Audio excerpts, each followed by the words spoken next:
वो मेरा नबी मेरा नबी मेरा नबी है, वो मेरा नबी मेरा नबी मेरा नबी है।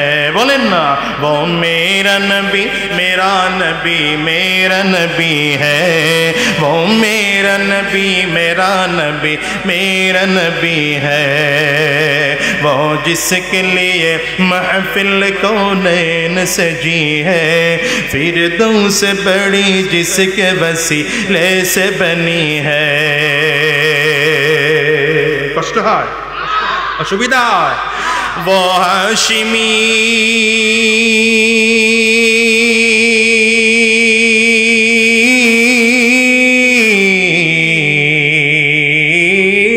वो हाशिमी मक्की मदनी युल अरबी है, वो मेरा नबी मेरा नबी मेरा नबी है, वो मेरा नबी मेरा नबी मेरा नबी है।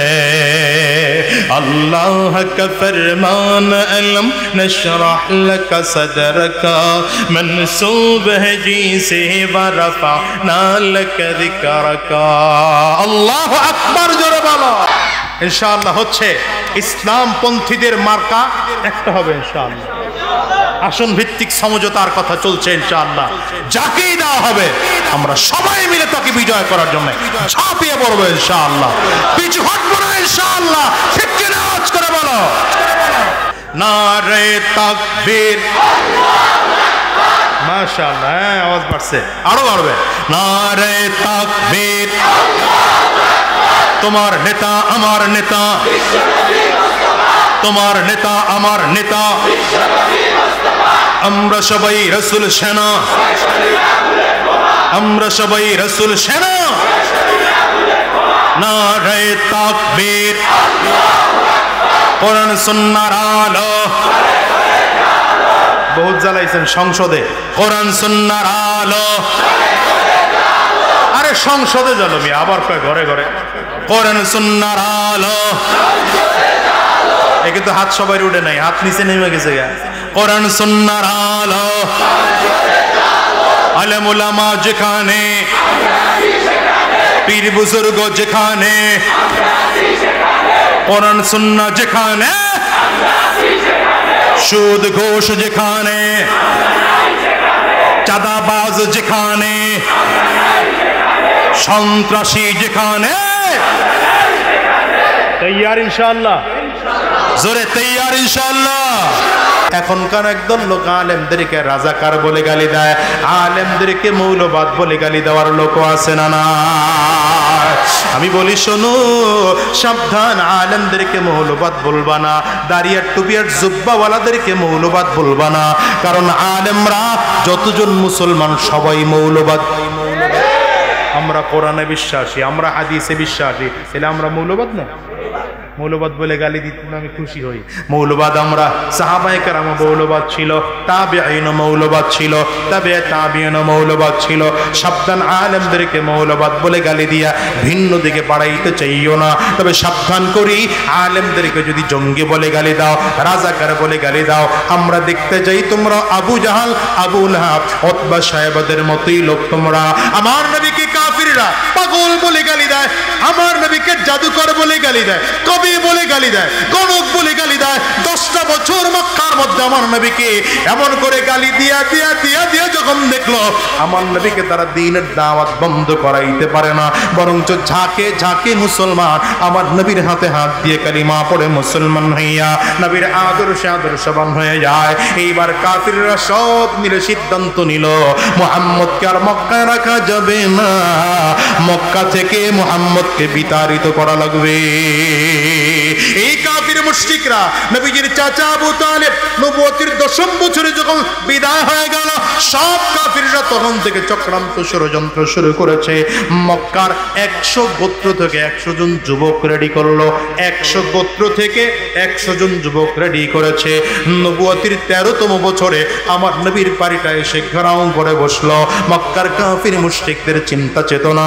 আজকে আমার নবীকে জমিন থেকে তারা বিদায় করে দিবে। জিবরিল আমিন এসে হাজির তাকবীর ডেকে বলেন পয়গম্বর মক্কার কাফির মুশরিকরা চারিদিকে এসে দাঁড়িয়েছে আপনাকে জমিন থেকে বিদায় করে দিবে আল্লাহ তাআলা বলেছেন আপনি এই মুহূর্তে আবু বকরকে নিয়ে মদিনার উদ্দেশ্যে রওনা হয়ে যান আলহামদুলিল্লাহ الحمد لله الذي أحاط بكل شيء علما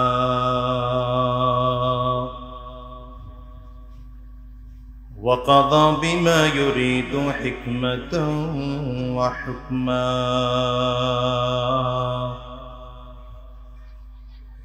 وأنعم بالنعم ابتلاء وامتحانا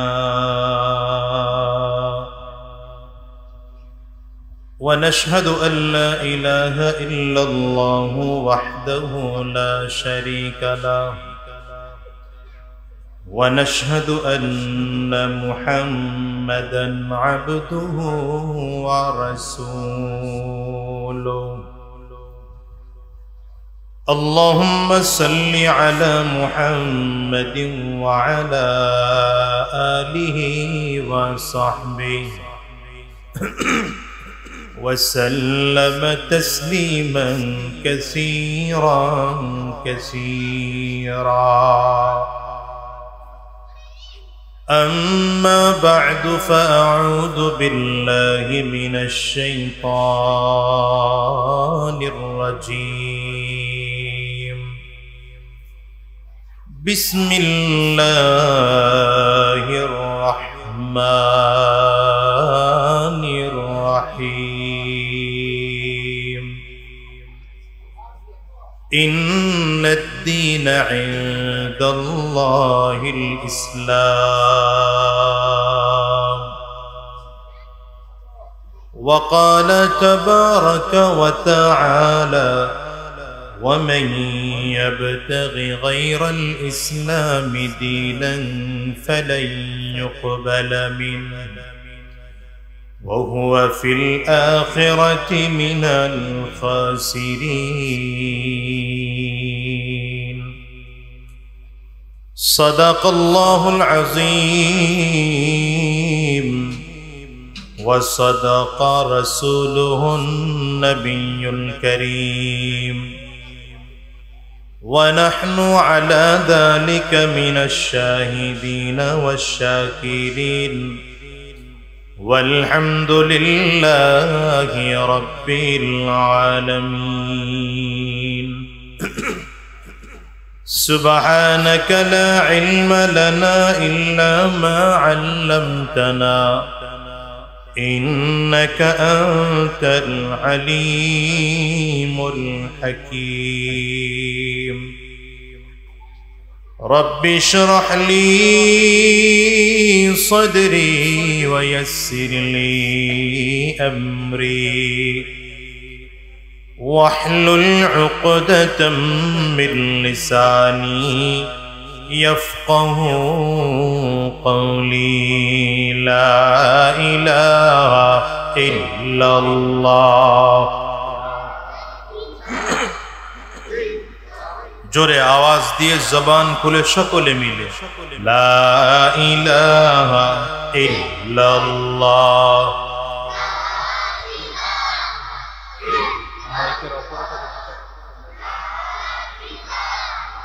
ইল্লাল্লাহ লা ইলাহা ইল্লাল্লাহ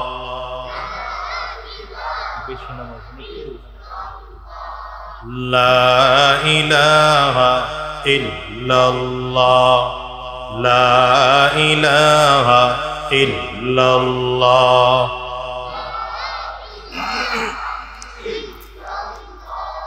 لا إله إلا الله لا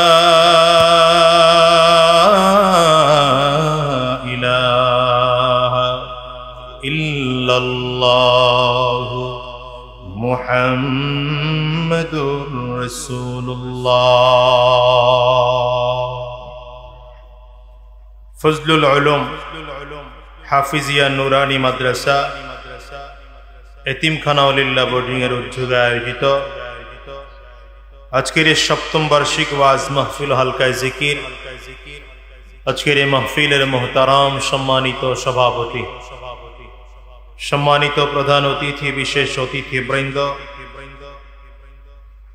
সম্মুখপানে সমবেত দিন প্রিয়, ইসলাম প্রিয়, দিনদার ইমানদার মুমিন মুসলমান মর্দে মুজাহিদ ভাইরা, মুরব্বী বাবাজিরা, যুবক বন্ধুরা, কচি কাঁচা মাসুম বাচ্চারা, পর্দার অন্তরালে অবস্থানরত সম্মানিতা শ্রদ্ধা মা ও বোনেরা, আল্লাহ পাকের শুকর যে আল্লাহ তাআলা আপনাকে আমাকে অত্যন্ত দয়া করে, মায়া করে, মহাব্বত করে, ভালোবেসে আজকের এই কোরআনী মজলিসে, জান্নাতি বাগানে, ঈমানদারদের মজলিসে, আল্লাহ ওয়ালাদের মজলিসে, বিশেষ করে আল্লাহ পাকের জাকিরিন ও শাকিরিন বান্দাদের মজলিসে যে রব্বে করিম, মওলাই করিম আপনাকে আমাকে আসার বসার তৌফিক দান করেছেন, সে মহান রব্বুল ইজ্জত ওয়াল জালালের দরবারে শুকর আদায় করি। আমরা সকলেই জবান খুলে আওয়াজ দিয়ে জোরে সোরে বলি আলহামদুলিল্লাহ। এটা ভিতরে কি জায়গা আরো আছে লোকজন যাওয়া? এটাই শেষ গলির মাথা না? এই জায়গাটা তো আরো আটকায় দেওয়া যায় মনে হয়। স্বেচ্ছাসেবক ভাই আসবে,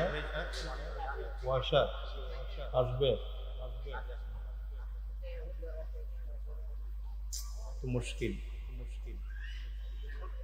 আচ্ছা, এটা আরেকটু আটকায়, হ্যাঁ দেন, আটকায় দেন। মোটরসাইকেল আছে না বড় জায়গা? স্বেচ্ছাসেবক ভাইরা একটু খেয়াল করেন, এখানে আরেকটা চাটাই বিছায় দেওয়ার ব্যবস্থা।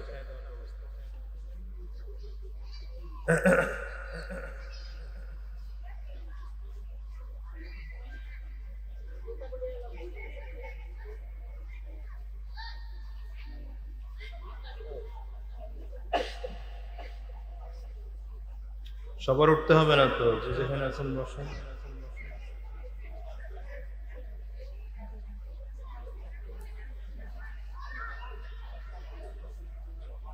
জুতাগুলো একটু শুধু সরায় রাখেন, তাইলেই হলো, বাস। জুতা যার যার কাছে থাকুক না।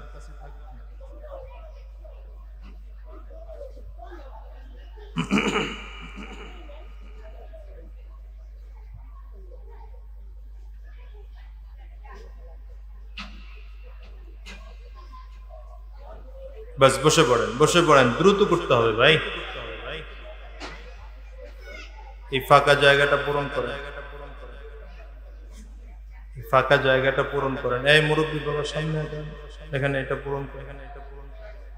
মাহফিলে বসার আদব আছে, মাহফিলে বসার, বলেন না, কথা বলেন না। মাহফিলে বসার না নাই?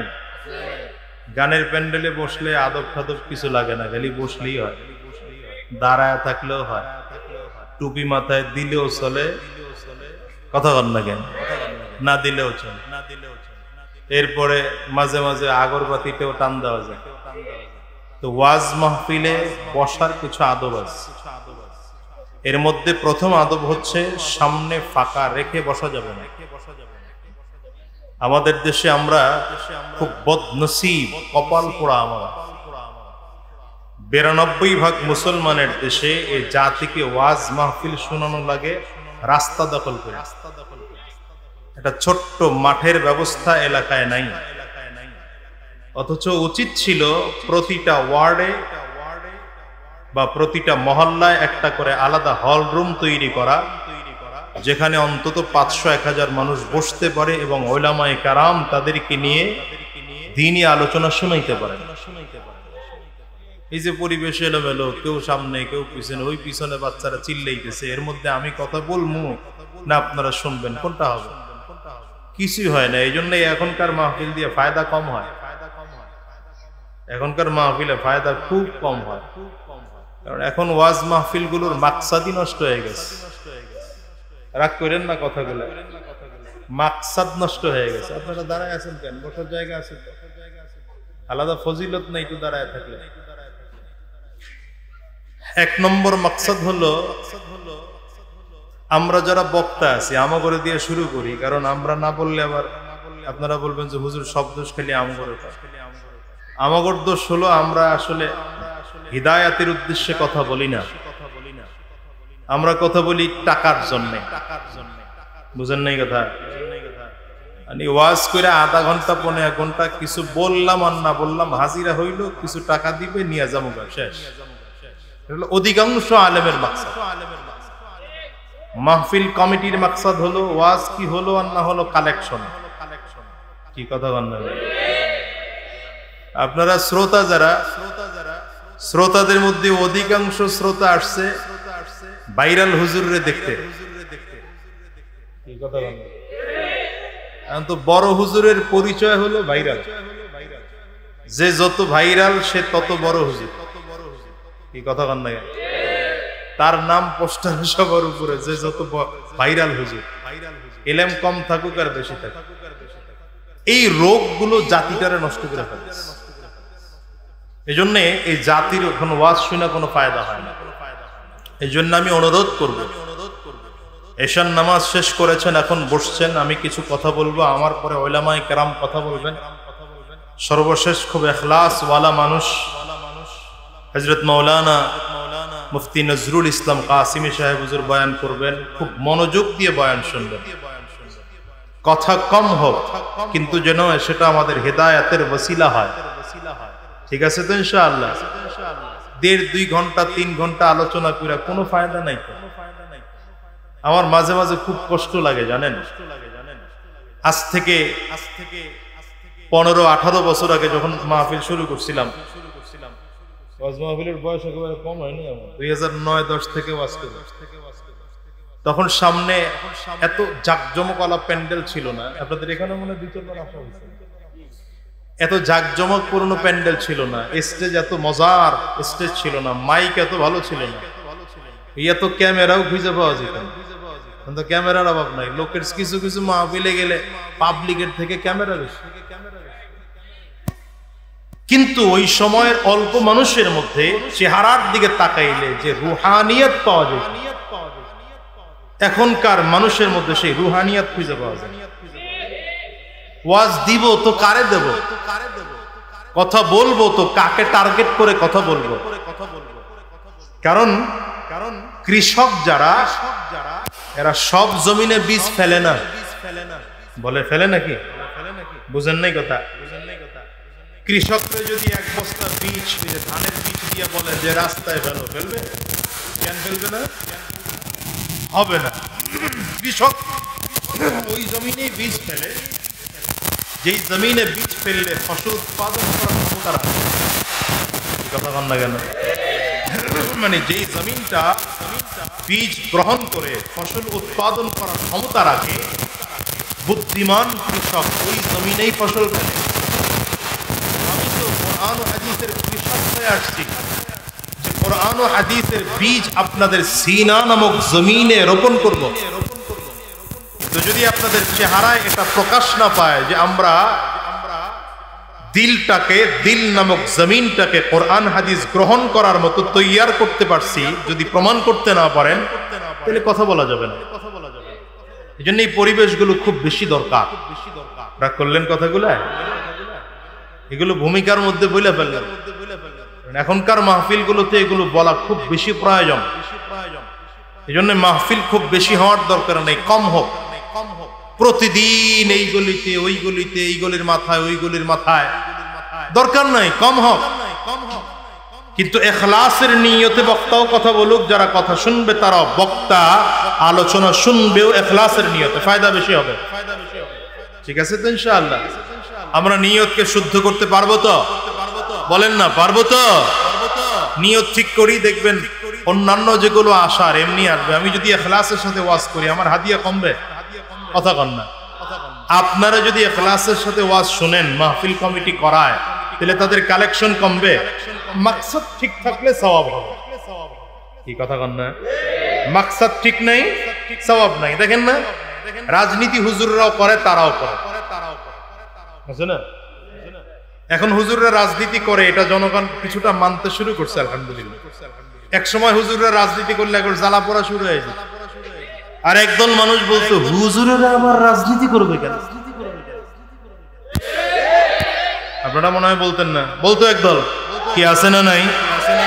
কিন্তু আলহামদুলিল্লাহ এখন পাবলিক বলা শুরু করেছে, হুজুর এবার আপনারা এক হন, আমরা আপনা করে ভোট দেব। দেখছেন পরিবর্তন কত হয়েছে? আরে ভাই, আমরা তো এটাই পরিবর্তন চাই। হুজুররা ক্ষমতায় যেতে পারবে না, এটা আমরা জানি, কারণ ওটা বিশ্ব আজ বেঈমানদের দখলে, কাফিরদের দখলে, মুশরিকদের দখলে, ইসলাম বিদ্বেষীদের দখলে। বাংলাদেশের 92% মুসলমান সব যদি একত্রিত হয়ে যান, এদেশে আলেমদেরকে ইসলামী শাসন ব্যবস্থা করতে দিবে না তারা। কিন্তু এই যে পরিবর্তনটুকু হয়েছে, এতদিন বলতেন হুজুররা রাজনীতি করবে কেন, সেই মানুষগুলো এখন বলে হুজুর আপনারা এক হন, আমরা আপনাদের সাথে আছি। এরাই আগামী 10 বছর পরে বলবে সব বাদ দিয়ে দাও, no east no west, Islam is the best. ঠিক কিনা? আওয়াজ করে।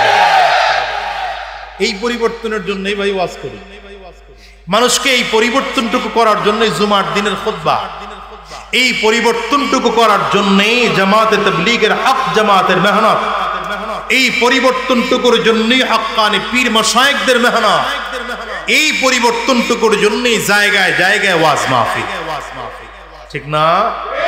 কারণ রব্বি কারীম বলেন ইন্নাদ-দীনা ইনদাল্লাহিল ইসলাম, ইন্নাদ-দীনা ইনদাল্লাহিল ইসলাম। আবার আল্লাহ বলেন ومن يبتغي غير الإسلام دينا فلن يقبل منه وهو في الآخرة من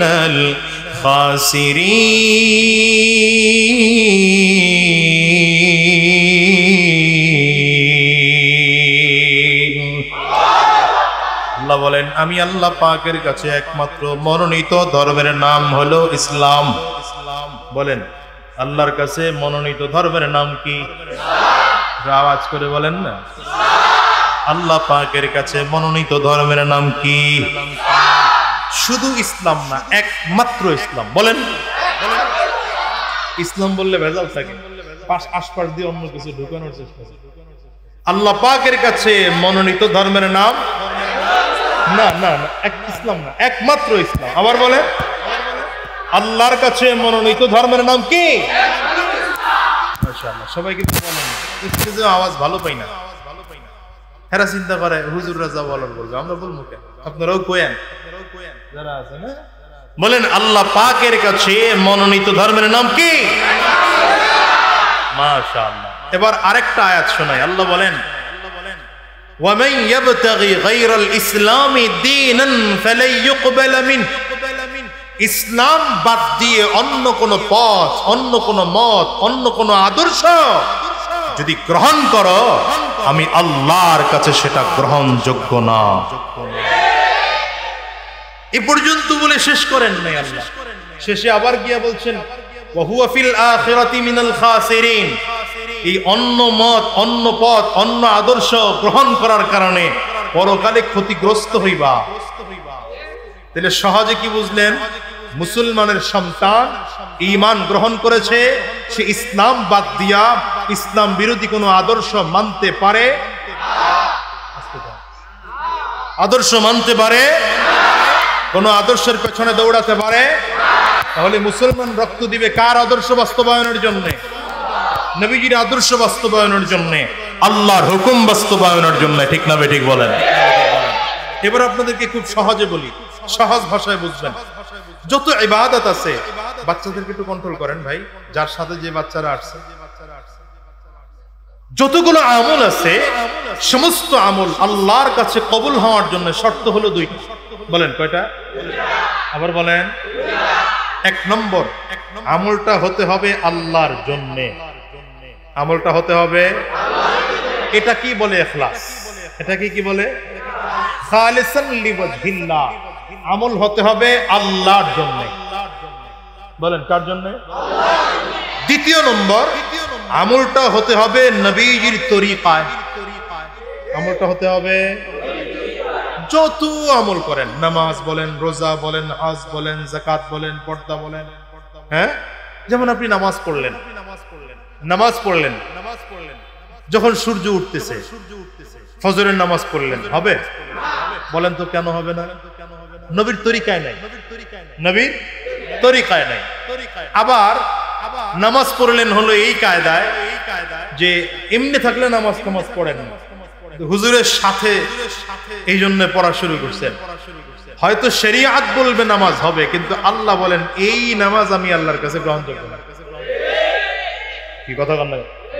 আমাদের দেশের কিছু রাজনৈতিক নেতা এরা দেখবেন এমনি মাথায় টুপি টাপি দেয় না, সালাম কালাম কৌরে দেয় না, কিন্তু নির্বাচনের আগে আগে মাথায় খুব চমৎকার করে টুপি লাগায়, দাড়ি টাড়ি খুব ভালো করে রাখার চেষ্টা করে, মসজিদে ঢুকলে আর সহজে বের হইতে চায় না। কি কথা বল না? এই লোকের এই ইবাদতের উদ্দেশ্য ঠিক নাই, আল্লাহর জন্য নয়, দুনিয়া পাওয়ার জন্য। কি ঠিক না ঠিক? যত ইবাদত আছে সকল ইবাদত হতে হবে আল্লাহর জন্য। বলেন কার জন্য? আবার বলেন কার জন্য? দ্বিতীয় নম্বর হতে হবে নবীজির তরিকায়। বলেন কার তরিকায়? হ্যাঁ, এই যে দেখেন না নামাজ পড়ে ওই যে হিজবুত তাওহীদ নামের এক দল আছে, এরা নামাজ পড়ে, এরাও নামাজ পড়ে। কেমন কায়দায় নামাজ পড়ে? আপনার আমার মতো না। সোশ্যাল মিডিয়ার কল্যাণে এখন সবাই দেখতে পারে, সার্চ দিয়ে কোনোদিন পারলে দেখেন। এরা নামাজের সিস্টেম হলো আপনার আমার মতো স্বাভাবিক পর্যায়ে আল্লাহু আকবার বলে হাত স্বাভাবিক বাঁধবে না। এদের হিসাব নিকাশ হলো এটা সোলজার ট্রেনিং, সুতরাং সেনাবাহিনীর ট্রেনিং এর মতো আলাদা হিসাব নিকাশ করে পড়তে হবে। আল্লাহু আকবার করে হাত বাঁধবে, খুব জোরে সোরে। রুকুতে স্বাভাবিক গেলে হবে না, ধাক্কা দিয়ে জোরে যাওয়া লাগে। সামনে যদি লোহা টোহা থাকে তাহলে কপাল ফাটতেও পারে। এরাও নামাজ পড়ে, কিন্তু এদের নামাজ আল্লাহর কাছে গ্রহণযোগ্য না, কবুল হবে না। কেন বলেন তো? আল্লাহর জন্য নামাজ নেই, নবীজির তরিকায় নামাজ নেই। তাহলে নামাজ কবুল হওয়ার জন্য শর্ত কয়টা? রোজা কবুল হওয়ার জন্য শর্ত কয়টা? যাকাত কবুল হওয়ার জন্য শর্ত কয়টা? পর্দা কবুল হওয়ার জন্য শর্ত কয়টা? দাড়ি রাখলাম, দাড়ি রেখে গুনাহ হবে না, সওয়াব হবে, সেজন্য শর্ত কয়টা? দাড়ি রাখলেও রাখছি কি জন্য, কাটলেও কাটছি কি জন্য? তো চাকরির ভয়ে দাড়ি কেটে কে আছে না নাই? দাড়ি রাখলাম, কতটুকু রাখলাম? রাখার একটা মাপকাঠি আছে না নাই? তাইলে দাড়ি রাখবো, রাখতে হলেও আল্লাহর জন্য রাখতে হবে, নবীজির সুন্নাহ তরিকায় রাখতে হবে। নবীজির সুন্নাহ তরিকা কি? দাড়িটারে মুঠ করে ধরেন, ধরার পরে এই যে একদম নিচে ছোট ছোট দেখা যায়, এই এক মুষ্টির নিচে হলে কাটার অনুমতি আছে, এর উপরে কাটার অনুমতি নাই। তাহলে রাখলে এই পদ্ধতি রাখতে হবে, এই পদ্ধতি নাই তো দাড়ি রাখার দ্বারা সওয়াব হবে না। তাহলে সহজ হিসাবে বুঝলেন সব ইবাদত কবুল হওয়ার জন্য শর্ত দুইটা।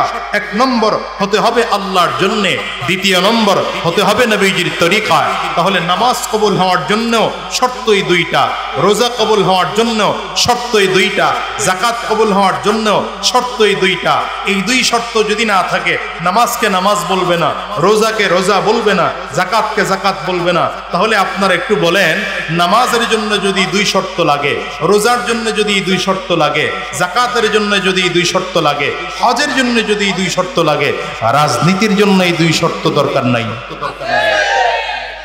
ভেজালটাই জায়গা, ভেজালটাই জায়গা। আচ্ছা বলেন তো, রাজনীতিটাও হতে হবে কার জন্য? মুশকিলটা এখানে।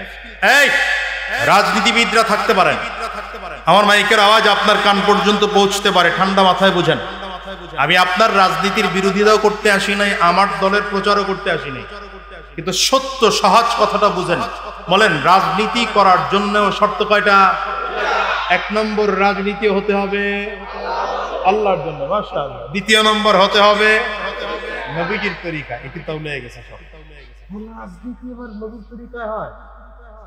আগে আপনাদের সাথে একটা ছোট্ট কথা ক্লিয়ার করি। আচ্ছা বলেন তো, রাজনীতি ইবাদত না ইবাদত না?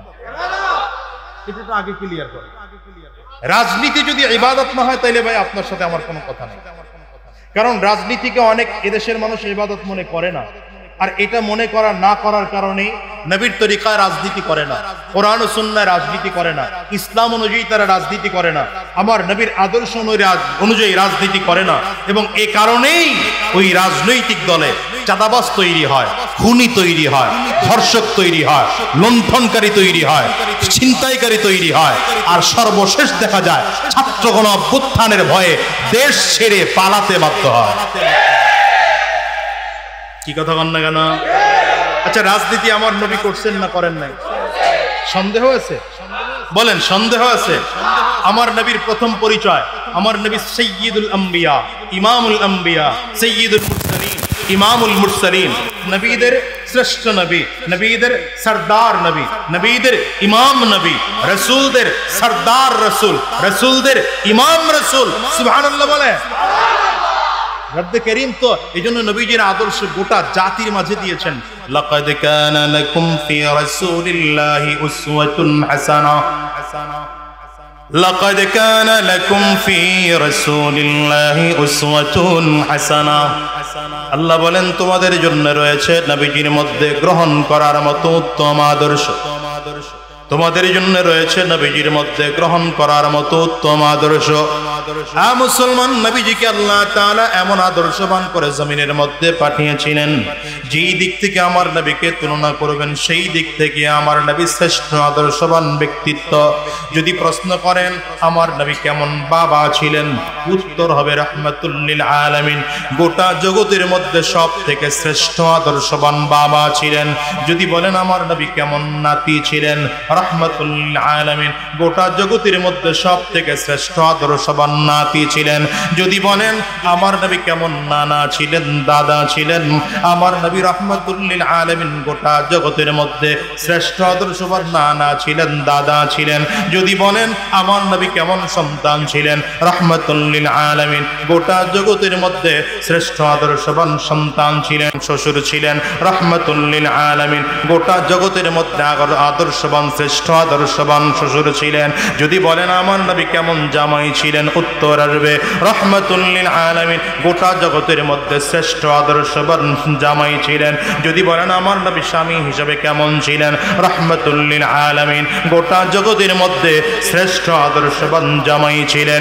যদি বলেন আমার নবী বন্ধু হিসেবে কেমন ছিলেন, রাহমাতুল লিল আলামিন গোটা জগতের মধ্যে শ্রেষ্ঠ আদর্শবান বন্ধু ছিলেন। যদি বলেন আমার নবী নেতা হিসেবে কেমন ছিলেন, রাহমাতুল লিল আলামিন শ্রেষ্ঠ আদর্শবান নেতা ছিলেন।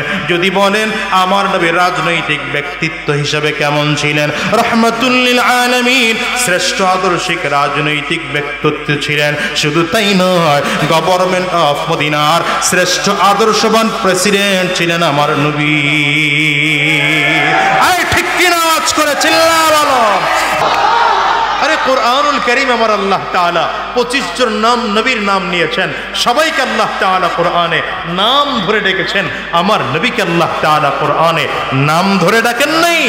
আদম আলাইহিস সালামকে আল্লাহ কোরআনে ইয়া আদম বলে ডেকেছেন। মূসা আলাইহিস সালামকে কোরআনে আল্লাহ ইয়া মূসা বলে ডেকেছেন। দাউদ আলাইহিস সালামকে কোরআনে ইয়া দাউদ বলে ডেকেছেন। নূহ আলাইহিস সালামকে কোরআনে আল্লাহ ইয়া নূহ বলে ডেকেছেন। ঈসা আলাইহিস সালাম কে কোরআনে আল্লাহ তাআলা ইয়া ঈসা বলে ডেকেছেন। আমার নবীকে আল্লাহ তাআলা কোরআনের কোথাও ইয়া মুহাম্মদ বলে নাম ধরে ডাকেননি। ডেকেছেন তো আলাদা উপাধি দিয়ে, তাহা বলে ডেকেছেন, ইয়াসিন বলে ডেকেছেন, ইয়া আইয়ুহাল মুযাম্মিল বলে ডেকেছেন, ইয়া আইয়ুহাল মুদ্দাসসির বলে ডেকেছেন। নবীজির সাথে আল্লাহ তাআলা কথা বলবেন তো চমৎকার করে আল্লাহ কথা বলেন, আলাম নাশরাহ লাকা সাদরাক ওয়া ওয়াদা'না আনকা বিসরাক আল্লাযী আনকাযা যাহরাক।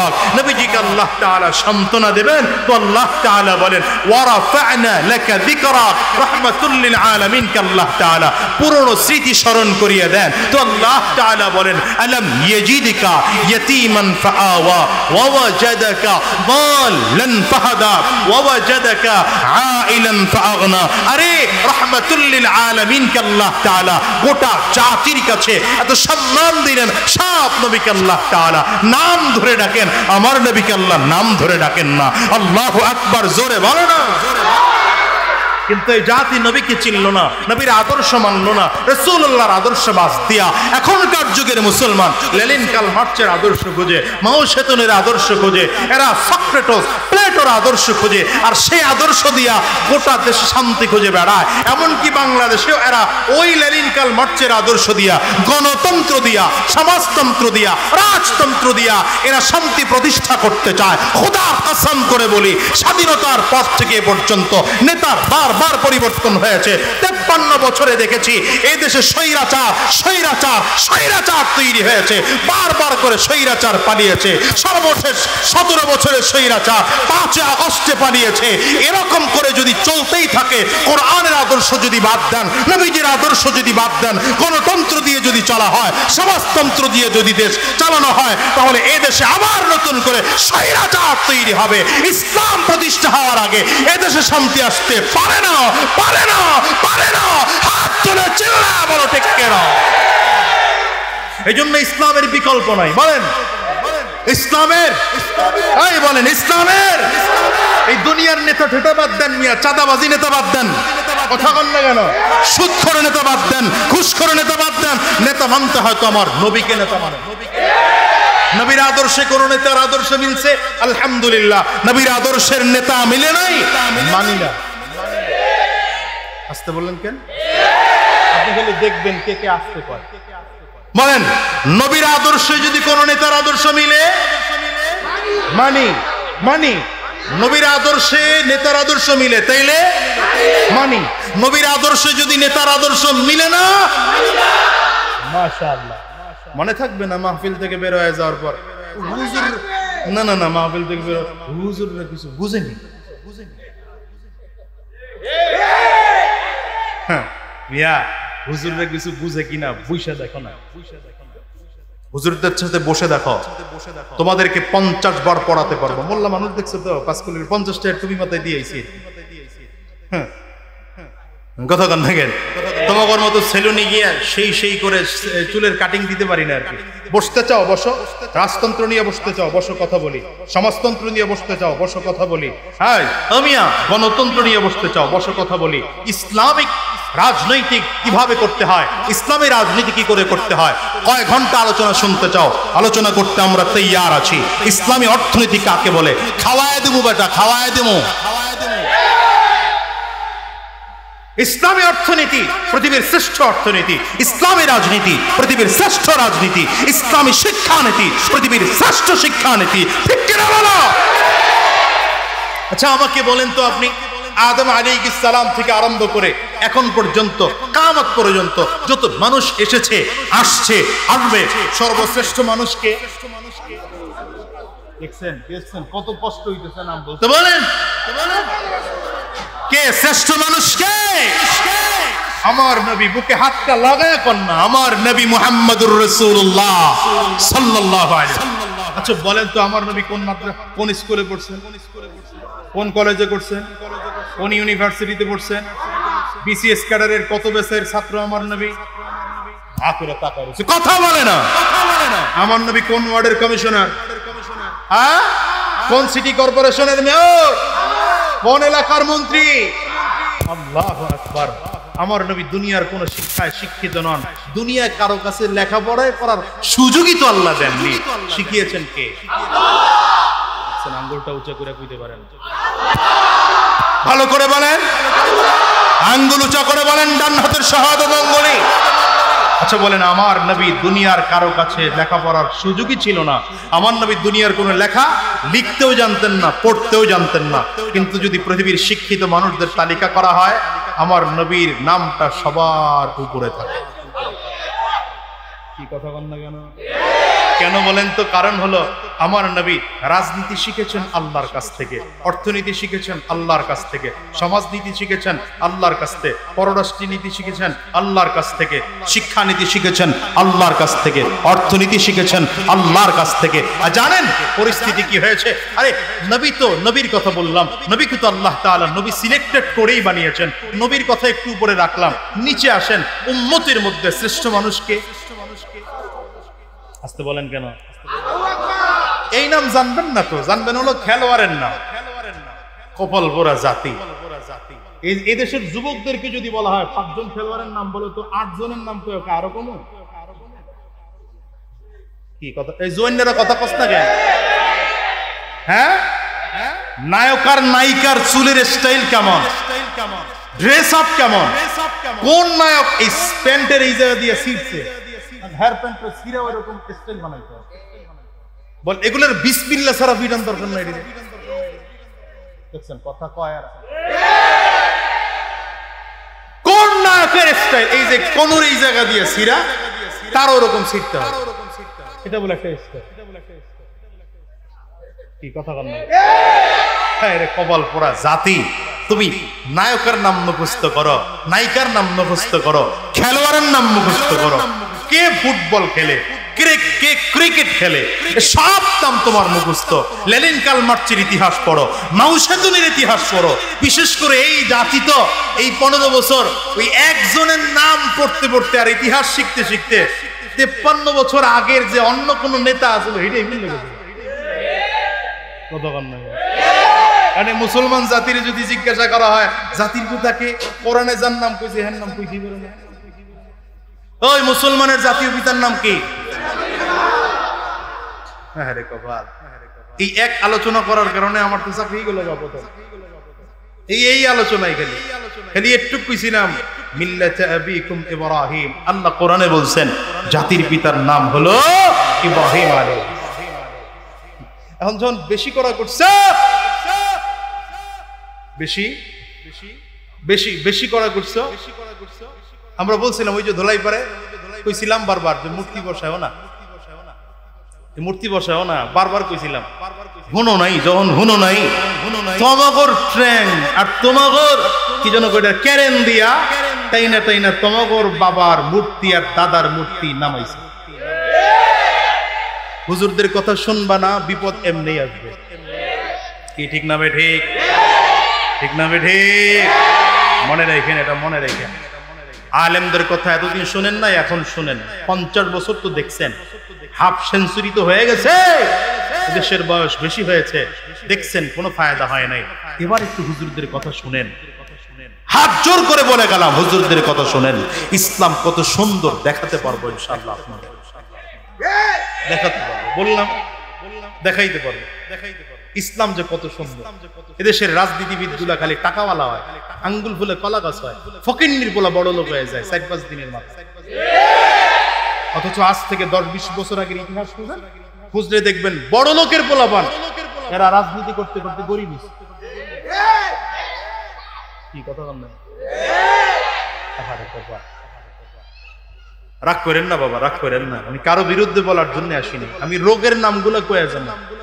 রোগীর নাম আমি আগেও বলি নাই, এখনো বলবো না, ওটা বলার আমার দরকারই নেই, কারণ আমি কোন রোগীকে অপছন্দ করি না। করোনা যখন হয়েছে, করোনা হওয়ার সময় অনেকে তো বাবার কাছে যায় নাই, মায়ের কাছে যায় নাই, হয়েছে না এমন? আচ্ছা, সে কি মাকে অপছন্দ করে যায় নাই, না রোগটারে ভয় পাওয়া যায় নাই? তা আমরা তো এটাই নিয়ে, আপনার মধ্যে এখন চাঁদাবাজির রোগ আছে, আপনার ঘৃণা করে কথা বলে না কেন? সন্ত্রাসীর রোগ আছে, ঘৃণা করি। আপনি যদি তওবা করে সন্ত্রাসী ছেড়ে দিতে পারেন, চুরি ছেড়ে দিতে পারেন, চাঁদাবাজি ছেড়ে দিতে পারেন, আপনার সাথে আমার বুক মিলাতে মোটেও আপত্তি নয়, ঠিক না? প্রিয় ভাই, তো উম্মতের মধ্যে সব থেকে শ্রেষ্ঠ উম্মত কে বলেন? জোরে বলেন, জোরে বলেন। আবু বকর সিদ্দিক রাদিয়াল্লাহু আনহু, ঠিক না? আচ্ছা, আবু বকর সিদ্দিক রাদিয়াল্লাহু আনহু তিনি প্রেসিডেন্ট ছিলেন না? ছিলেন না? গভর্নমেন্ট অফ মদিনার প্রেসিডেন্ট ছিলেন, ঠিক না বেটি? আচ্ছা, আবু বকর সিদ্দিক রাদিয়াল্লাহু আনহু ইন্তেকালের পরে উম্মতের মধ্যে শ্রেষ্ঠ মানুষ আর কে ছিলেন?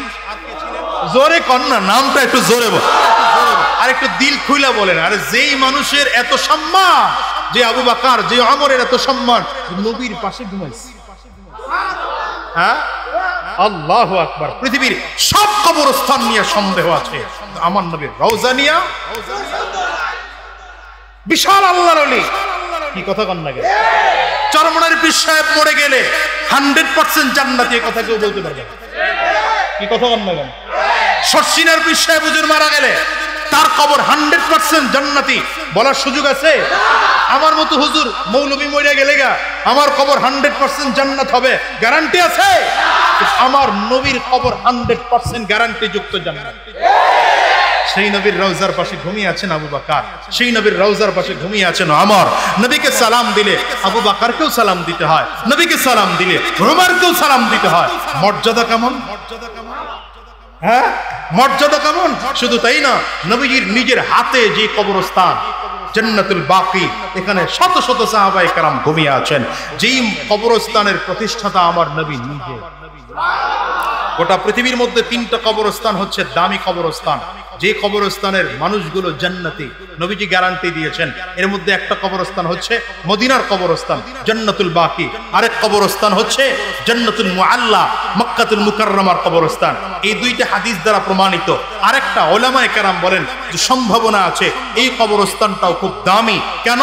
সেই কবরস্থানে 2000 মানুষ ঘুমাইতেছেন। আশ্চর্যের বিষয় কি জানেন? 2000 মানুষের নাম মুহাম্মদ, আর 2000 মানুষই 1 লক্ষ হাফেজে হাদিস। অর্থাৎ ওই কবরের যিনি জমির ওয়াকফদাতা, তিনি ওয়াকফ করার সময় শর্ত দিয়েছেন এই কবরে তাকেই দাফন করা যাবে যার মিনিমাম 1 লক্ষ হাদিস মুখস্থ থাকবে। দ্বিতীয় নম্বর, তার নামটা মুহাম্মদ হবে। ইমাম বুখারী রাহমাতুল্লাহি আলাইহির কবর যেখানে উজবেকিস্তানে, এজন্য হিদায়া কিতাব যিনি লিখছেন, মাদ্রাসায় পড়ায়, হিদায়া কিতাব যিনি লিখছেন তিনিও 1 লক্ষ হাদিসের হাফেজ ছিলেন। নামটা শুধু মুহাম্মদ ছিল না, ওই কবরস্থানে এলাও করা হয়নি। বুঝেননি কথা? দামি কবরস্থান, কত দামি। আর আপনার আমার তো পারিবারিক কবরস্থান বানাইছি, পারিবারিক কবরস্থান। বাপেও নামাজ পড়ে না, পোলাও নামাজ পড়ে না, নাতিও নামাজ পড়ে না, সবগুলো সূত্র। ওই পারিবারিক কবরস্থানের অবস্থানটা কি? ওই পারিবারিক কবরস্থানের অবস্থানটা কি? ওই কবরস্থানের সামনে দিয়া নেককার মানুষ হাইটা যাইতেও তো ভয় পায় মিয়া, যে কবরে আযাব চলতেছে। অথচ আমার নবীর রওজার দিকে তাকাও তো, যেই নবীর রওজার দিকে তাকাইলেই প্রাণটা জুড়ে যায়। তাহলে উম্মতের মধ্যে আবু বকর সিদ্দিক রাদিয়াল্লাহু আনহু ইন্তেকালের পরে সবথেকে দামি মানুষ, জোরে বলেন। হযরত ওমর রাদিয়াল্লাহু আনহুর চরিত্রে ঝামেলা ছিল, আখলাকে ঝামেলা ছিল। সুদ খাইতেন, ঘুষ খাইতেন, ছোট আলেম ছিলেন, ছোট মুহাদ্দিস ছিলেন, আমাগর চেয়ে ছোট পিশাব ছিলেন। হ্যাঁ, আরে উম্মতের মধ্যে সবথেকে বড় আলেম, উম্মতের মধ্যে সবচেয়ে বড় তাকওয়াবান, উম্মতের মধ্যে সবথেকে বড় মুহাদ্দিস, উম্মতের মধ্যে সবথেকে বড় মুফাসসির আবু বকর সিদ্দিক ইন্তেকালের পরে ওমর ফারুক রাদিয়াল্লাহু আনহু কতটুকু জগতের প্রেসিডেন্ট ছিলেন? অর্ধ পৃথিবী। কি কথা কন না কেন? এখন যারা বলে হুজুররা রাজনীতির কথা বলে কেন, হুজুররা রাজনীতি করে কেন, কারণ ধৈর্য দেখানো দরকার যে আবু বকর সিদ্দিক আমার থেকে বড় হুজুর ছিলেন, তিনিও রাজনীতি করেছেন। আমার থেকে বড় ওয়াইজ ছিলেন, তিনিও রাজনীতি করেছেন। আমার থেকে বড় মুহাদ্দিস ছিলেন, তিনিও রাজনীতি করেছেন। আমার থেকে বড় মুফাসসির ছিলেন, তিনিও রাজনীতি করেছেন। সুতরাং রাজনীতি করা আলেমদের কাজ, জালিমের কাজ রাজনীতি করা না। আমি বলেছিলাম, আগেও বলেছি, আজকেও বলে যাই, চাঁদাবাজদের জন্য রাজনীতি না, ঘুষখোরদের জন্য রাজনীতি না, সন্ত্রাসের জন্য রাজনীতি নয়, বদমাশদের জন্য রাজনীতি নয়, চরিত্রহীন মানুষদের জন্য রাজনীতি নয়। রাজনীতি আলেমরাই করবে, রাজনীতি দাড়িওয়ালা, টুপিওয়ালা, চুপ্পাওয়ালারাই করবে, রাজনীতি চরিত্রবান মানুষই করবে। ঠিক কিনা বলো? আপনারা ওদেরকে সুযোগ দিচ্ছেন, ওরা চুরি করে, আপনারা হ্যাঁ করে ফুলের মালা দেন। কি কথা কন না? একটা এলাকার চেয়ারম্যান, মেম্বার, এমপি ঘুষ খাইছে, সুদ খাইছে, জুতার মালা পরান, অটোমেটিক ভালো হয়ে যাবে। আমি যে 5 আগস্টের পরে সরকার প্রধানকে বলেছিলাম, ডক্টর মোহাম্মদ ইউনূস সাহেবকে, বড় আশা ভরসা ছিল তার উপরে, এই জন্য বলছি। এখন তো আশা ভরসার কিছু পাই না। এই জন্য বলেছিলাম তাকে যে বাংলাদেশের 5000 চেয়ারম্যান তো ইউনিয়নের, আমি তো ওই পর্যন্ত এর চেয়ে বেশি উঠতে পারি না, লেগে ওইটা কইছি। 5000 ইউনিয়নের মধ্যে তো 3500 ফলাতো, আমরা কয়েকজন আছি আর কি, আমিও আছি আলহামদুলিল্লাহ। এখনো যায় নাই, পালাই নাই তো, কতক্ষণ লাগে।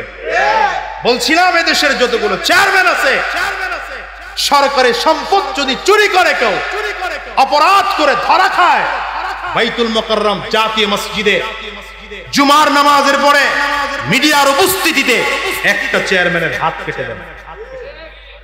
এই ঠিক জোরে কইতে পারলেন না তো?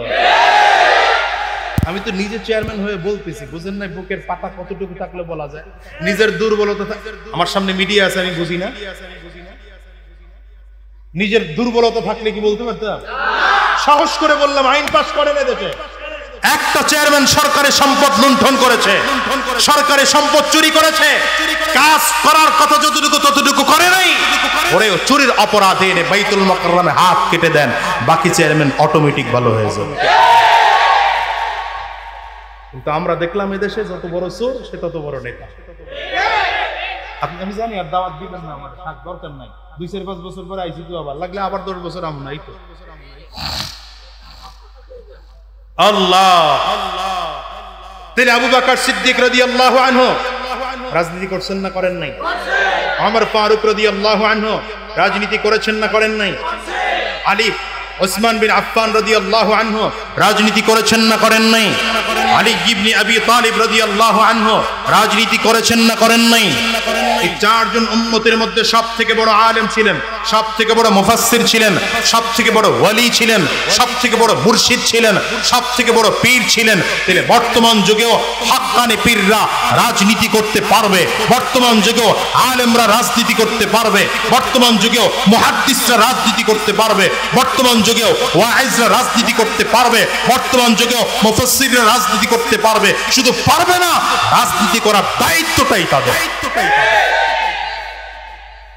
তাহলে বোঝা গেল রাজনীতিও ইবাদত, রাজনীতিও জোরে বলেন এটা মাথায় ঢুকায় নেন চিরজীবনের জন্য। এই একটা কথা ঢুকান, 1000 প্রশ্নের জবাব হয়ে যাবে। রাজনীতিটা, আচ্ছা আপনাদের এখানে যারা সন্তান বিয়ে দেন, বিয়ে দেওয়ার লোক আছে না? মেয়ে আছে কার কার দেখি? মেয়ে আছে, ছেলে আছে কার কার? হাত তোলেন। ছেলে মেয়ে হয়েছে, বড় হোক ছোট হোক, বিয়ে তো করাইবেন 10 বছর পরে, 20 বছর পরে। আচ্ছা যাদের ছেলে আছে মেয়ে আছে, এরা নবীজির তরিকায় যদি বিয়ে না করান তাহলে বিয়ে হবে? ওই যে নিয়ম যেটা আছে, বর পক্ষ কি বলে, মেয়ের পক্ষ ছেলের কাছে প্রস্তাব দিবে, সাক্ষীর উপস্থিতিতে জামাই কি বলবে? কবুল। একবার বললে হবে না, 3 বার বইলা সাক্ষী রাখবে উপস্থিত। আচ্ছা এই পদ্ধতিতে যদি বিয়ে না হয়, মোহর যদি ধার্য করা না হয়, বিয়ে হবে? তাহলে বুঝা গেল বিয়েটা করতে গেল নবীজির তরিকা লাগে। কথা কয় না? আপনি আমি ইন্তেকাল করলাম, আপনি আমি মারা যাওয়ার পরে নবীজির একটা সুন্নাহ তরিকা হলো, তারে গোসল করাও। শহীদ হলে গোসল করানো লাগে না, তারে 3টা কাপড়ের কাপড় পরাও, পরাইয়া তারপরে তাকে কবরস্থ করো, জানাজা পড়াও। যদি কাউরে এটা করলাম না, তাহলে সেটা মুসলমানের জানাজা হবে না মুসলিমদের জানাজা হবে? তাহলে নবীজির তরিকায় জানাজা না হলে সেটা মুসলমানদের জানাজা হয় না, মুসলমানদের। আরে ঠিক তেমনি ভাবে বিবাহ যদি নবীজির তরিকা না হয়, সেটা মুসলমানদের বিয়ে হয় না। রাজনীতিও যদি আমার নবীর আদর্শে না হয়, সেটা মুসলমানদের রাজনীতি না, এটা কাফিরের রাজনীতি, মুশরিকদের রাজনীতি, বেঈমানদের রাজনীতি। ঠিক কি না? আওয়াজ করে বলো।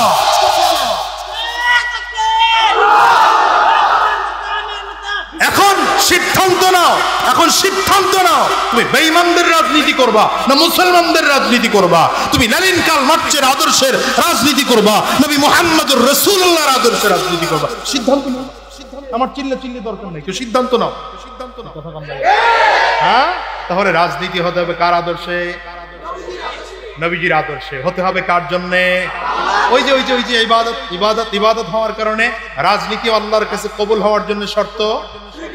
এই যে উদ্দেশ্য ভিন্ন ভাই, আমাদের উদ্দেশ্য তো আল্লাহর জন্য আমরা রাজনীতি করি, আমাদের উদ্দেশ্য নবীজির তরিকায় রাজনীতি করি। পারলাম না এমপি হইতে, অসুবিধা কোথায়? হ্যাঁ, এটা মন্ত্রী হইতে পারলাম না, সমস্যা কোথায়? মেম্বার পারলাম না, চেয়ারম্যান, কিছুই পারলাম না হইতে, তো আল্লাহ তো দেখবেন জানা, কিন্তু আমার জন্য রাজনীতি করছে। কি কথা কন না? আপনারা চিরজীবন আমা করে বলবেন হুজুররা, লাভ কি? আপনারা তো এমপি হইতে পারবেন না। আমি বলি পারবো না, সমস্যা কোথায়? আল্লাহ যদি মৃত্যুর পরে ডাক দেয়, তোর রাজনীতি আমার পছন্দ হয়েছে। হ্যাঁ, আপনি আমার চিরজীবন ঘৃণা করেন না, প্রতিদিন 5টা করে জুতা দিয়ে বাড়ি দিয়ে যায়, আপনি আমার ঝাড়ু দিয়ে পিটায়েন, জীবনেও সংসদে নিয়েন না, আপনি আমাদের জীবনেও ভোট দিয়েন না হুজুরতে, আল্লাহ যদি আমার মরণের পরে আল্লাহ আমারে ডাক দিয়ে কয়, বান্দারে তোর রাজনীতি আমার পছন্দ হয়েছে, আমার কি লাগবে আর, আর আপনি আমার ফুলের মালা দিয়ে ঘুরাইতেছেন, সংসদের একদম ছাদের উপরে উঠে ফেলাইছেন, আল্লাহ যদি মৃত্যুর পরে কয় তোর রাজনীতি পছন্দই হয় না।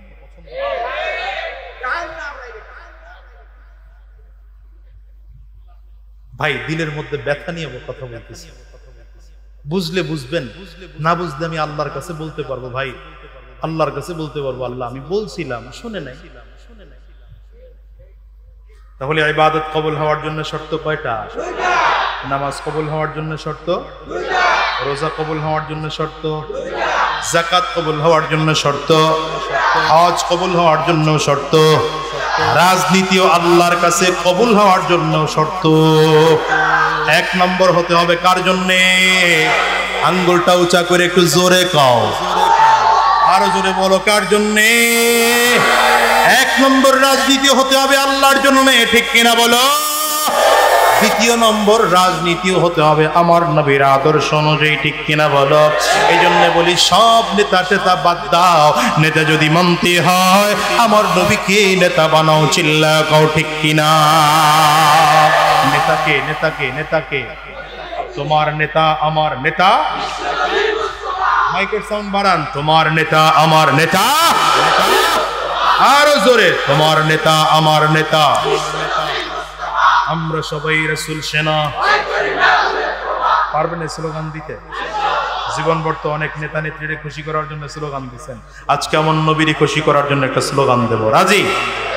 কাশি দেন, গলা ক্লিয়ার করেন, এবার দুই হাত টান টান করে উঁচা করেন, ডানে আর বামে তাকায় দেখেন, হাতকে তুলে নাই, ধরে মোহাব্বত করে হাতটা তুলে দেন, হাতগুলো মুঠ করেন, এমনি করে ঝাঁকি দেন, জোরে ঝাঁকি দেন, জাকির ছুটে আবার আরেকজনের নাক টাক ফাটায় দিয়েন না, আবার দেন ঝাঁকি দেন, শরীরের মধ্যে একটা স্পিড আসুক, দেন ঝাঁকি। এবার কণ্ঠের পুরোটা আওয়াজ ছেড়ে দিয়ে একটা তাকবীর হবে, মুসলমান রেডি? জোরে রেডি, আরো জোরে রেডি, নারে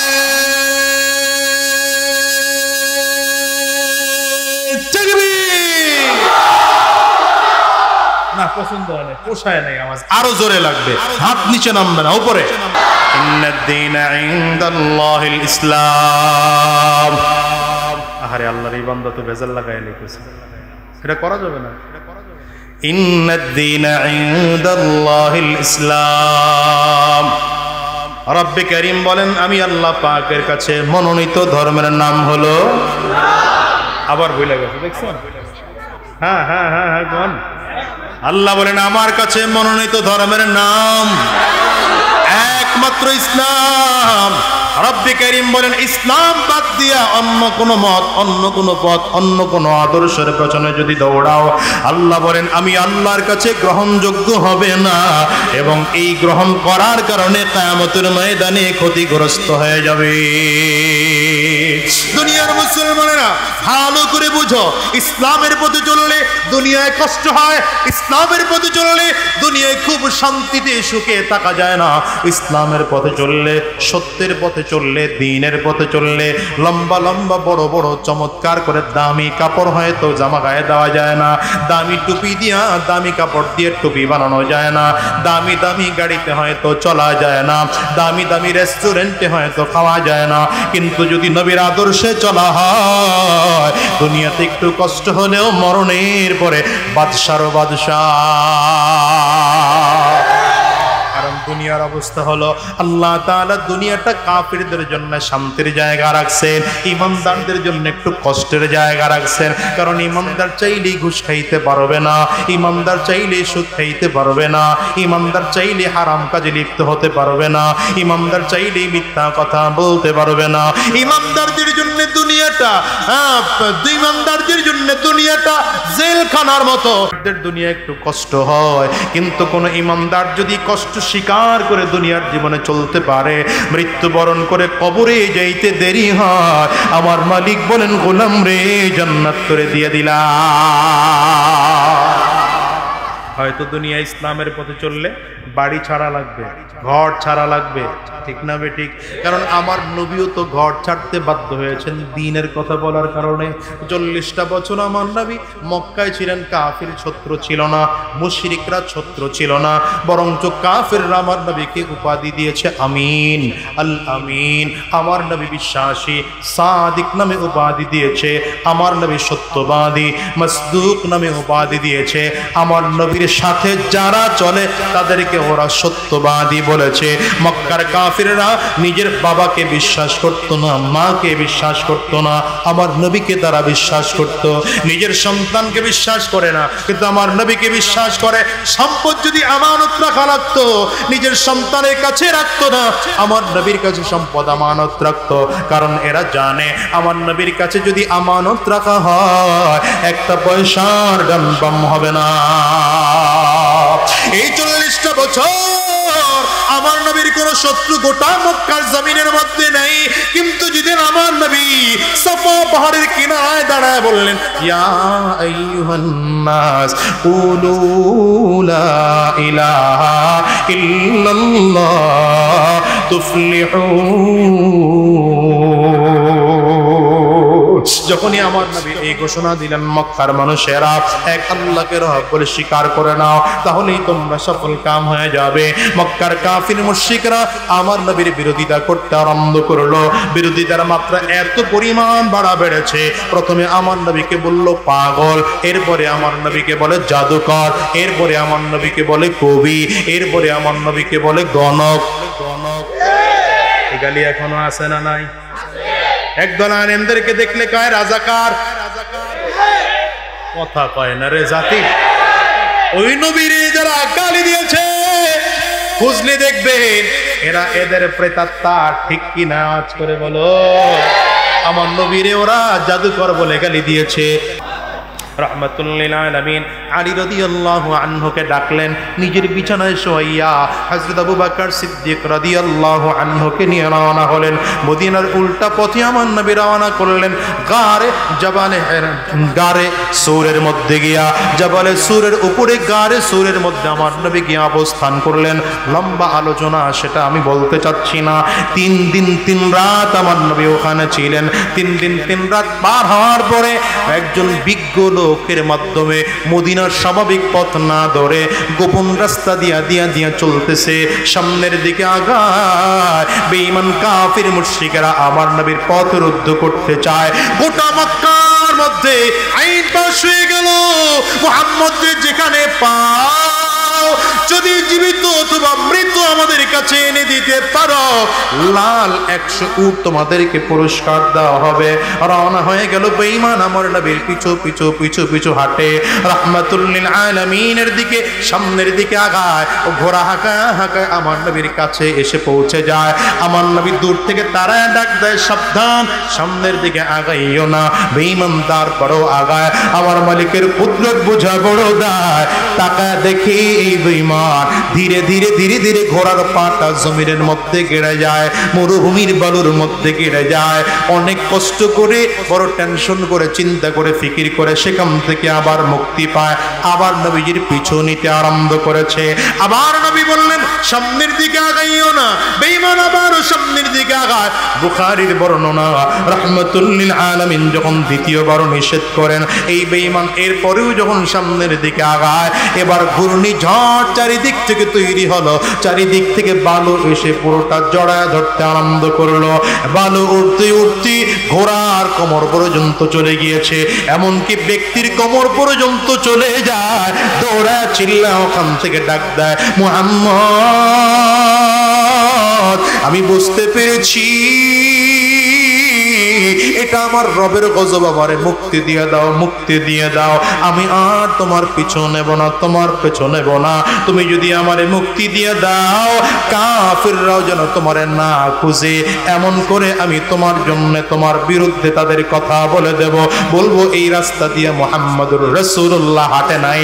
রাহমাতুল লিল আলামিন দোয়া করলেন, লোকটা মুক্তি পেয়ে গেল। আমার নবী দোয়া করে দিলেন, শোনো, এমন একটা দিন আসবে আজকে আমার যে উপকার করলা, আমাকে ধরতে এসেও যে ধরলা না, আমার বিরুদ্ধে তুমি ব্যবস্থা নিলা না, এবং আল্লাহকে যে তুমি স্বীকার করলা, এমন একদিন আসবে মুসলমানেরা রোম আর কিসরাটা বিজয় করবে। সেই রোম সম্রাটের বড় বড় স্বর্ণের সেই মুরুলিগুলো, স্বর্ণের তাজ তুমি মাথায় পরবা। আমার নবী খুশি হয়ে তার জন্য দোয়া করে দিলেন। লোকটা ফিরে আসলো মক্কায়, এসে বলে মুহাম্মদ রে কোথাও খুঁজে পাই নাই।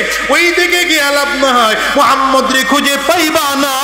এই মানুষটা মক্কা বিজয়ের সময় কালিমা পড়ে মুসলমান হয়ে যায়।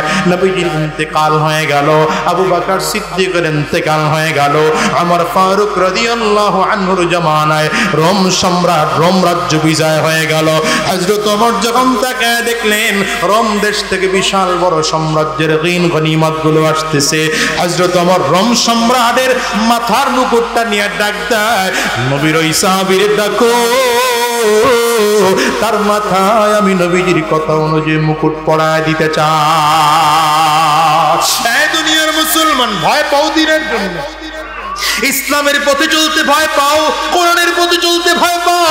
আমরা তো মুসা পয়গম্বরের উম্মত নই, আমরা তো মুহাম্মদুর রাসূলুল্লাহর উম্মত। আমাদেরকে আল্লাহ তাআলা যুগে যুগে যুগে যুগে সাহায্য করে দেখিয়েছেন, ঠিক না বেঠিক? আওয়াজ করে জোরে। ওই সাদ ইবনে আবি ওয়াক্কাস রাদিয়াল্লাহু আনহু দাজলা নদীর কিনারায় দাঁড়াইয়া 30,000 সাহাবী লইয়া দাজলা নদীর কিনারায় দাঁড়িয়ে আছেন। ওই দিকে তাকায় দেখে নদীর ওই পারে লক্ষ লক্ষ কাফিররা দাঁড়ানো। সাদ ইবনে আবি ওয়াক্কাস রাদিয়াল্লাহু আনহু হলেন সেনাপতি। সাহাবায়ে কেরামদের মাঝে দাঁড়ায় বলেন, নবীর সাহাবীরা, আল্লাহর নবীর দ্বীন কি নদীর এই পারেই রাখবা না ওই পারেও তোমরা নিতে চাও? সাত সাহাবীরা একসাথে চিৎকার করে উঠলো, নবীর সাহাবী সাদ, আপনি যদি আমাদেরকে বলেন আমরা এখানে থাকবো না, নদী প্রয়োজনে সাঁতার কেটে কেটে কেটে কেটে আমরা ওই পারে যাব। কেমনে যাবে ওই পার? নৌকা নাই, জাহাজ নাই, ট্রলার নাই, ব্রিজ নাই, পার হয়ে ওই পার যাবে। ওদিকে উত্তাল সাগরের ঢেউ। সাহাবায়ে কেরাম সব পেরেশান হয়ে গেলেন, কিন্তু নবীর দ্বীনকে ওপারে নিয়েই তারা ছাড়বেন। সাদ ইবনে আবি ওয়াক্কাস রাদিয়াল্লাহু আনহু ছিলেন নবীজির সাহাবায়ে কেরামদের মধ্যে মুস্তাজাবুদ দাওয়াত, যে 10 জন সাহাবীকে জান্নাতের সার্টিফিকেট দিয়েছিলেন আমার নবী। এর মধ্যে অন্যতম সাহাবী ছিলেন সাদ ইবনে আবি ওয়াক্কাস রাদিয়াল্লাহু আনহু, যিনি ইসলামের দ্বিতীয় বর্ষে নবীর হাতে হাত দিয়ে কালিমা পড়ে মুসলমান হয়েছেন। এই সাদ ইবনে আবি ওয়াক্কাস নদীর কিনারায় দাঁড়াইয়া হাত তুলে আল্লাহর কাছে বলতে আরম্ভ করেছে, আয় আল্লাহ, আমরা নবীর দ্বীনকে, নবীর ইসলামকে, তোমার কোরআনের আওয়াজকে, ইসলামের পতাকা দাজলা নদীর এই পারে রাখতে চাই না, নদীর ওই পারেও আমরা নিয়ে যাইতে চাই। মালিক গো, কেমন করে নদীর ওই পারে পার হব জানি না, তবে তুমি যদি চাও 30,000 সাহাবায়ে কেরামদেরকে তুমি পার করাইয়া দিতে পারো। তোমার নবী মুসা আলাইহিস সালাতু ওয়াস সালামের জন্য এবং তার উম্মতের জন্য নদী ভাগ করে মাঝখান দিয়ে রাস্তা তৈরি করে দিয়েছিল। দুই দিকে পানি দাঁড়ায় ছিল, মাঝখান দিয়ে রাস্তা তৈরি করে দিয়েছিল। আল্লাহ, আমরা মুহাম্মদুর রাসূলুল্লাহর উম্মত, আমাদের জন্য যেমন করে হোক রাস্তার ব্যবস্থা করে দাও। জজবার আলাতে সাদ ইবনে আবি ওয়াক্কাস 30,000 সাহাবায়ে কেরামদেরকে বলে, নবীর সাহাবীরা শোনো, এখন আমি যা করব তোমরাও তাই করবা। কথা বলতে দেরি হয়, সাদ ইবনে আবি ওয়াক্কাস নিজের ঘোড়াটা নদীর পানির মধ্যে নামায় দিলেন। 30,000 সাহাবায়ে কেরাম তাদের ঘোড়া, তাদের উট, যাদের ঘোড়া ছিল না, উট ছিল না, পায়ে হাঁটতে হাঁটতে রওনা করেছে। আশ্চর্যের ব্যাপার, কাফিররা তাকায় তাকায় দেখে মুসলমানরা পানির মধ্যে ডুবে যায় না, পানির উপর দিয়া ঘোড়া হাঁকায়া হাঁকায়া নদী পার হয়। আল্লাহ এখনো নাই মনে হয়, এখনো আল্লাহ আছেন। ওই জোরে বলেন ওই আল্লাহ এখনো আছে। এই দুনিয়ার মুসলমানেরা এই দৃশ্য দেখেই বেঈমানরা পালাতে বাধ্য হয়েছে। অল্প কিছু কাফিররা নতজন করে এরা দাঁড়িয়ে আছে। হযরত সাদ ইবনে আবি ওয়াক্কাস রাদিয়াল্লাহু আনহু যখন বিশাল সৈন্য বাহিনী নিয়ে ওই পারে পার হয়ে গেলেন, এই কাফিরদেরকে জিজ্ঞাসা করলেন, সবাই অস্ত্র শস্ত্র ফেলে পালালো, তোমরা কেন দাঁড়িয়ে আছো? বলে আমরা দাঁড়িয়ে দাঁড়িয়ে দৃশ্য দেখতেছিলাম, আমাদের কাছে মনে হলো পানির উপর দিয়ে ঘোড়া চালাও না, মরুভূমির বালুর উপর দিয়ে ঘোড়া চালাইলে যেমন ঘোড়ার বাড়িতে বাড়িতে বালু উঠতে থাকে, ধুলা উড়ে, আমাদের কাছে মনে হয় এটা নদীর কোনো পানি নয়, মরুভূমির উপর দিয়ে ঘোড়া চালাইছ। বলেন যে আল্লাহ পার করেছে সে আল্লাহ এখনো আছেন না? না, যিনি পার করেছেন তিনি কে? আরো জোরে চিল্লা বলো না, তিনি কে? এবার কাফির মুশরিকরা সব মিলে পরামর্শ করলো, সাদ ইবনে আবি ওয়াক্কাসের এই বিশাল বাহিনী যদি আমাদের এলাকার মধ্যে তারা আক্রমণ করেই বসে, তাইলে আমরা কেউ বাঁচবো না। ওরা চালাকি করে মুসলমানদের রাত্রি যাপন করার জন্য ঠিকানা দিয়ে দিল, পরামর্শ করে তোমরা জঙ্গলার মধ্যে গিয়ে থাকো, মুসলমানেরা জঙ্গলের মধ্যে গিয়ে বসবাস করবে, রাত্রিবেলা কাটাবে। এই জন্য জঙ্গলের দিকে আগাইতে আরম্ভ করেছে। আস্তে আস্তে করে সূর্য ডুবে যায়, সন্ধ্যার দিকে মুসলমানেরা খেয়াল করে দেখে এটা সাধারণ কোনো জঙ্গল নয়, এটা আফ্রিকার জঙ্গল। তাকিয়ে দেখে বিষাক্ত বড় বড় প্রাণীরা তাদের দিকে ধাওয়া করে করে আসতেছে, বড় বড় বাঘ, বড় বড় সিংহ, সাপ, বিষাক্ত প্রাণীগুলো মুসলমানদের দিকে ধাওয়া করে আসতেছে। সাদ ইবনে আবি ওয়াক্কাস রাদিয়াল্লাহু আনহু বললেন, নবীর সাহাবীরা আমার জন্য চমৎকার করে একটা উঁচু করে স্টেজ তৈরি করো। সাহাবায়ে কেরাম দ্রুত করে কাঠ কেটে কেটে স্টেজ তৈরি করলেন। সাদ ইবনে আবি ওয়াক্কাস রাদিয়াল্লাহু আনহু সেখানে দাঁড়ায় ঘোষণা দিলেন, ইয়া আইয়ুহাল হাশারাতু ওয়াস সিবা নাহনু আসহাবু রাসূলিল্লাহি সাল্লাল্লাহু আলাইহি ওয়াসাল্লাম। এই বাগানের পশু প্রাণীরা, এই বাগানের বাঘেরা, বাগানের সিংহরা, বাগানের হিংস্র প্রাণীরা, শুনে নাও, আমরা নবীর সাহাবী, আজকের রাতটা আমরা এখানে বসবাস করব, সাবধান, আমাদেরকে তোমরা ডিস্টার্ব করবা না, এখান থেকে আমার ঘোষণার পরে তোমরা সব বের হয়ে যাও। এবার সাদ ইবনে আবি ওয়াক্কাস হিংস্র প্রাণীর রাজ্যে ঢুকে তাদেরকে থ্রেট দিয়ে কথা বলছে। সাদ ইবনে আবি ওয়াক্কাস বলেন, সাবধান, আমার এই ঘোষণার পরে পুরো বাগানের মধ্যে যদি কোনো হিংস্র প্রাণীকে আমরা পাই তাদেরকে হত্যা করব। বর্ণনাকারী বলেন, আল্লাহর নবীর সাহাবীর ঘোষণা দেওয়ার সাথে সাথে আমরা তাকে দেখি বাঘ তাদের রাস্তা দিয়ে জঙ্গল থেকে বের হয়ে যায়, সিংহ তাদের রাস্তা নিয়ে জঙ্গল থেকে বের হয়ে যায়, বিষাক্ত সাপগুলো তাদের রাস্তা দিয়ে বের হয়ে যায়, বিচ্ছুগুলো তাদের হিংস্র প্রাণীরা বের হয়ে যায়, যার যার রাস্তা নিয়ে জঙ্গল থেকে বের হয়ে গেল। ও মুসলমান রে, যেই মুসলমান, যে আল্লাহ তাআলা উহুদের মুসলমানদেরকে সাহায্য করেছেন, যে আল্লাহ বদরে মুসলমানদেরকে সাহায্য করেছেন, যে আল্লাহ হুনাইনে মুসলমানদের সাহায্য করেছেন, যে আল্লাহ মোতার প্রান্তরে মুসলমানদের সাহায্য করেছেন, যে আল্লাহ তাআলা খন্দকের প্রান্তরে মুসলমানদেরকে সাহায্য করেছেন, সে আল্লাহ আজকে চাইলে 2025-এও মুসলমানদেরকে বাংলাদেশে সাহায্য করতে পারেন কিনা? চিল্লা জোরে বলো। কিন্তু মুসলমান, তোমারও ঈমান লাগবে, ঈমান বড় মজবুত, ঈমান সাহাবায়ে কেরামদের মতো ঈমান হলো, মুনাফিকদের মতো ঈমান নয়, আব্দুল্লাহ ইবনে উবাই ইবনে সুলুলের মতো ঈমান নয়, মুনাফিকদের মতো ঈমান নয়, ঈমান হতে হবে সাহাবায়ে কেরামদের মতো। ঠিক কিনা? চিল্লা বলো। দেশের যদি পরিবর্তন চাও, আমি এজন্য বলেছিলাম রাজনীতি হবে ওই দুই শর্ত অনুযায়ী। যদি দেশের পরিবর্তন চাও, রাজনীতিটাও করো, তো কার জন্য করবা? এখনো আওয়াজ দিয়ে জোরে হয় না, জোরে বলো। রাজনীতিটাও করবা কার জন্য? আঙ্গুল চাকুরা সিল্লা জোরে পাও। আর রাজনীতি যদি করতে হয় আমার নবীর তরিকা রাজনীতি করো, বিপদ সামনে থাকবে না, সামনের বিপদ দূর হয়ে যাবে। আজকে আমার বাংলার জমিনে 92% মুসলমান ঠিকই সংখ্যায় আছে, কিন্তু আসলে কোয়ালিটির দিক থেকে তাকাইলে 5% মুসলমানদেরকে ইমানদার ঠিক পাওয়া যাবে না। কারণ এই দেশের মুসলমান নামাজ পড়ে না, এই দেশের মুসলমান রোজা রাখে না, এই দেশের মুসলমান দ্বীনের রাস্তায় চলে না, এই দেশের মুসলমান নেতার আদর্শ বাস্তবায়নের জন্য রক্ত দেয়, আমার নবীর আদর্শ বাস্তবায়নের জন্য রক্ত দিতে রাজি হয় না, আল্লাহর হুকুম জমিনে প্রতিষ্ঠা করার জন্য রক্ত দিতে রাজি হয় না। আমার মুসলমান, আমি আপনাদের কাছে জানতে চাই, এখন তো আলহামদুলিল্লাহ আমরা দেখতে পাচ্ছি বাংলার আকাশে ইসলামের সূর্যোদয় দেখা যাচ্ছে, ঠিক কিনা? আওয়াজ করে বলো। বাংলার বাতাসে বাতাসে ইসলাম কায়েমের সুঘ্রাণ পাওয়া যাচ্ছে। উলামায়ে কেরামদের দূরত্ব ধীরে ধীরে কমে এসেছে। এখন এক দাস্তার এখানে উলামায়ে কেরাম খানা খেতে বসে, এখন উলামায়ে কেরাম একই মঞ্চে বসা আরম্ভ করেছে। উলামায়ে কেরাম হাতে হাত মিলাচ্ছে, উলামায়ে কেরাম কাঁধে কাঁধ মিলাচ্ছে।